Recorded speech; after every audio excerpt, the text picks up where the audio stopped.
Good morning बच्चों।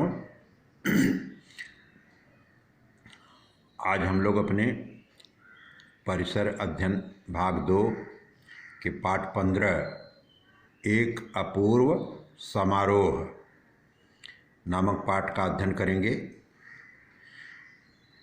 इस पाठ का कुछ अंश हम लोग इसके पहले पढ़ चुके हैं, उसके आगे का भाग आज हम लोग पढ़ेंगे। स्वराज्य की राजधानी शिवाजी महाराज ने राजधानी के लिए रायगढ़ को चुना। शिवाजी महाराज ने राजधानी के लिए रायगढ़ को इसलिए चुना क्योंकि रायगढ़ एक सुदृढ़ किला था। रायगढ़ से स्वराज्य की देखभाल करना सरल था, शत्रु पर निगरानी रखना भी सरल था।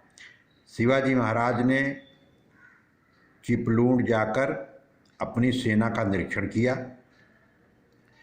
प्रतापगढ़ में भवानी माता के दर्शन किए।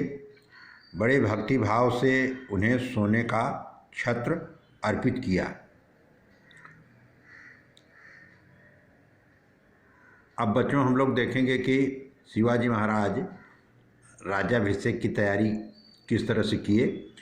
तो सुनो, राज्याभिषेक के लिए शिवाजी महाराज ने सोने का सिंहासन बनवाया, उसमें बहुमूल्य रत्न जड़वाए, उस पर शुभ छत्र लगवाया।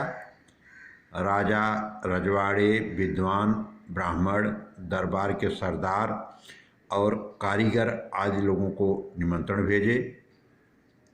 राज्याभिषेक का पौरोहित्य करने के लिए काशी से गागा भट्ट आए। गागा भट्ट का परिवार मूलतः पैठण का था, परंतु वे काशी में अस्थायी रूप से रहने लगे थे। वे महान पंडित थे, काशी में उनकी बड़ी प्रतिष्ठा थी, उनकी कीर्ति सर्वत्र फैली हुई थी। शिवाजी महाराज ने राज्याभिषेक की तैयारी यथाशक्ति पूरी की। सप्तगंगा और समुद्र का जल लाने के लिए आदमी भेजे गए। रायगढ़ में लगभग 50,000 आदमी एकत्र हुए। उनके लिए जगह जगह तंबू, डेरे और रावड़ियों की भीड़ सी लग गई। बस बच्चों, आज हम लोग इस एक अपूर्व समारोह नामक पाठ का इतना अंश ही लेते हैं। अब इस अंश से आधारित कुछ प्रश्न पूछे गए हैं जिनका उत्तर हम लोग देखेंगे। तो शिवाजी महाराज ने बड़े भक्ति भाव से सोने का छत्र किसे अर्पित किया? तो इसका उत्तर है प्रतापगढ़ में भवानी माता के शिवाजी महाराज ने दर्शन किए और बड़े भक्ति भाव से उन्हें सोने का छत्र अर्पित किया। दूसरा प्रश्न है, प्रश्न नंबर 2, राज्याभिषेक के लिए शिवाजी महाराज ने कैसा सिंहासन बनवाया?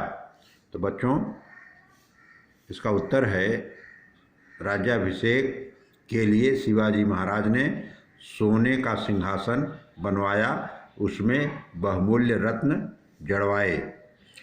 प्रश्न नंबर 3 है, शिवाजी महाराज ने राज्याभिषेक में शामिल होने के लिए किन किन लोगों को निमंत्रण पत्र भेजा? तो शिवाजी महाराज ने राज्याभिषेक में शामिल होने के लिए राजा रजवाड़े, विद्वान ब्राह्मण, दरबार के सरदार और कारीगर आदि को निमंत्रण पत्र भेजा। चौथा प्रश्न है बच्चों, गागा भट्ट जी किस लिए बुलाए गए थे और कहाँ के रहने वाले थे? तो बच्चों इसका उत्तर है कि राज्याभिषेक का पौरोहित्य करने के लिए काशी से गागा भट्ट को बुलाया गया था। गागा भट्ट का परिवार मूलतः पैठण का था, परंतु वे काशी में अस्थायी रूप से रहने लगे थे। वे महान पंडित थे, काशी में उनकी बड़ी प्रतिष्ठा थी, उनकी कीट सर्वत्र फैली हुई थी। तो बच्चों, इस पाठ का जो है, जो भी प्रश्न था पाठांश का, उसका हमने जो है तुम लोगों को बता दिया। और अब जो है इसको जो है सुंदर अपनी नोटबुक पर प्रश्नों का उत्तर सुंदर ढंग से लिखो और लिख करके उसका फ़ोटो खींचो और फ़ोटो खींच करके हमारे नंबर पर भेजो, क्योंकि हम उन प्रश्नों को तुम लोग कैसे लिखे हो उसका हम जांच करेंगे। धन्यवाद।